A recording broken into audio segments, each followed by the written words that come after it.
Students, आइए exercise 9.1 question number 7 करते हैं बेटा। भूमि के एक बिंदु से 20 मीटर ऊंचे भवन मतलब बिल्डिंग, 20 मीटर हाइट आपको दे रखी है बिल्डिंग की, और यहाँ एक कोई पॉइंट है। एक संचार मीनार, ऊपर लगी एक संचार मीनार, उसके ऊपर बेटा एक ट्रांसमिशन टावर लगा हुआ है। आपने देखा ही है ना, जैसे छतों पे रूफ पे लगे रहते हैं, तो ऐसे ही वहाँ पे भी एक संचार मीनार लगा हुआ है, और उसके पैर को देखा जाता है और शिखर को देखा जाता है नीचे बिंदु से, है ना। एक तो उसके पैर को, एक बार शिखर को। तो कोण क्रमशः 45 और 60 डिग्री है। मीनार की ऊंचाई बताइए। तो फिगर ड्रॉ कर लेते हैं। बिल्डिंग हो गई, इसके ऊपर हमने ट्रांसमिशन टावर शो कर दिया यहाँ पे। अब जब इसके पैर की तरफ देख रहे हैं तो 45 डिग्री का एंगल है, यहाँ 45 है, और ऊपर देख रहे हैं शिखर को, टॉप को देख रहे हैं, then it is 60 degree. This is 60 and this is 45। This angle is 90 degree.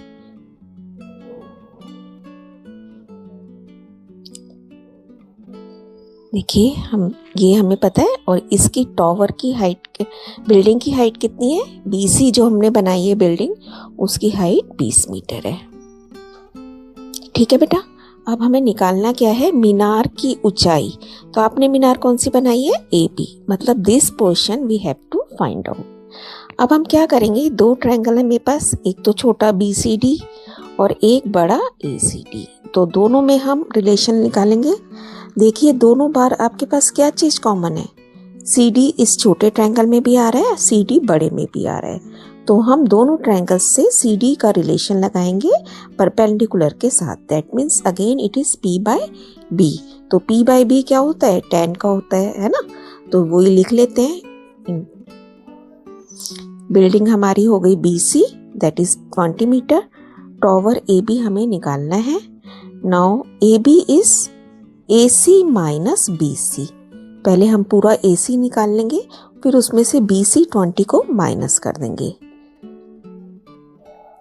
Now in triangle BCD, BC upon CD is tan 45 which is equal to 1। That means BC equal to CD equal to 20 metre. ये आ गया बेटा हमारे पास इधर, है ना, 20 metre. अब आप क्या करेंगे? दूसरा बड़ा वाला ट्रायंगल कंसीडर करेंगे। देखिए, फिगर हमने यहाँ दोबारा बना ली है। अब बड़े ट्रायंगल का नाम क्या है? ACD। इसमें क्या है? Perpendicular AC upon CD is tan 60 degree, है ना, and which is equal to √3, आपको पता ही है। अब AC की वैल्यू कितनी है? 20 plus AB, and this is 20। CD 20 हम निकाल चुके हैं, और ये 20 प्लस AB है।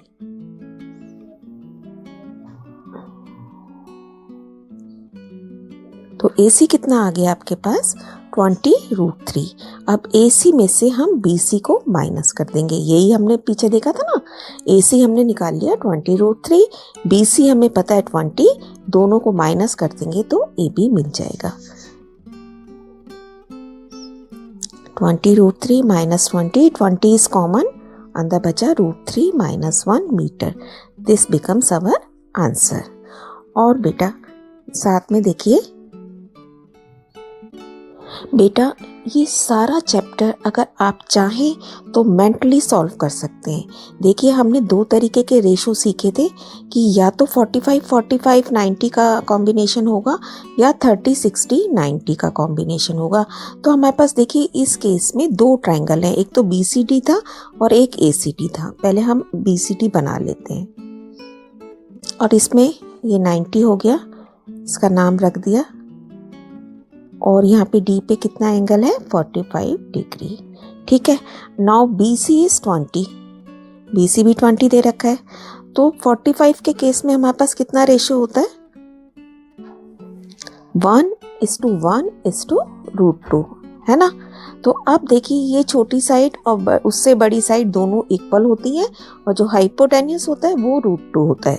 तो मुझे तो सिर्फ P और B चाहिए ना, इसका मतलब BC और CD तो दोनों इक्वल हैं, जब भी 45 डिग्री का एंगल होता है तो परपेंडिकुलर और बेस आपस में हमेशा इक्वल होते हैं, ये हम कई बार सीख चुके हैं।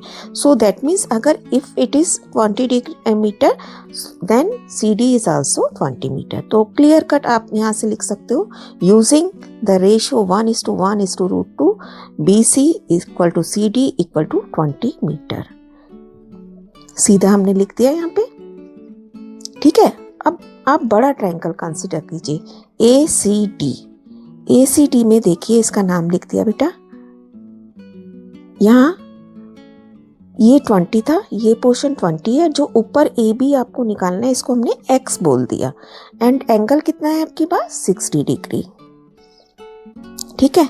अब जब 60, 30 का 90 का कॉम्बिनेशन होता है तब रेशो क्या याद रखना होता है आपको, 1:√3:2, है ना। तो वो लिख लेते हैं। इस केस में अगर छोटी साइड 1 है तो उससे बड़ी √3 से मल्टीप्लाई करके मिलेगी और सबसे बड़ी हाइपोटेन्यूस आपको 2 से गुणा करके मिल जाता है ना। अब देखिए 60 के सामने वाली साइड 30 के साइड से बड़ी होती है ना। तो सबसे छोटी साइड कौन सी है बेटा इसमें, ये 30 का एंगल है ना, अगर ये 60 है तो that means this is 30 degree. अब 30 के सामने हमें पता है ये 20 है, इसका मतलब 20 सबसे छोटी साइड है ना। अगर इस ट्रायंगल को कंसीडर करें ACD को तो 20 सबसे छोटी साइड है। तो AC आपको कैसे मिलेगी, 20 को √3 से मल्टीप्लाई करके, जबकि AC कितना है 20 + x। अगर हम फिगर में देखें तो इट इज 20 + x और अकॉर्डिंग टू रूल ये कितना बना AC इज √3 × CD। AC बड़ी साइड आपको क्या मिलेगी, छोटी साइड को √3 से गुणा करने पर। तो हमने लिख दिया AC इक्वल टू √3 CD। अब AC की वैल्यू कितनी है बेटा 20 + x, इसको लिख देते हैं इसकी जगह। और CD आपने कितना निकाला है 20, ये हम पहले ही सॉल्व कर चुके हैं ऊपर। अब देखिए x कितना रह गया 20 √3 - 20 कॉमन आ जाएगा और अंदर बचा √3 - 1 मीटर। और यही आंसर हमने यहाँ से भी निकाला था, देखिए 20 √3 - 1 मीटर। तो अगर आप इसी की चीज़ की अच्छे से प्रैक्टिस कर लें बेटा, तो जैसा कि अगर आपको बताया भी गया कि हो सकता है MCQ टाइप पेपर आ जाए ना, तो देखिए आपको सब कुछ करने की ज़रूरत नहीं होगी, आप वर्बली यहाँ से निकाल लेंगे। सीधा देखेंगे 45 डिग्री का एंगल है, इसका मतलब ये 20 है तो ये भी 20, और उसके बाद इस रेशो का यूज़ करके आप अपनी कोई भी साइड निकाल सकते हैं। कीप ऑन लर्निंग बेटा, स्टे ब्लेस्ड।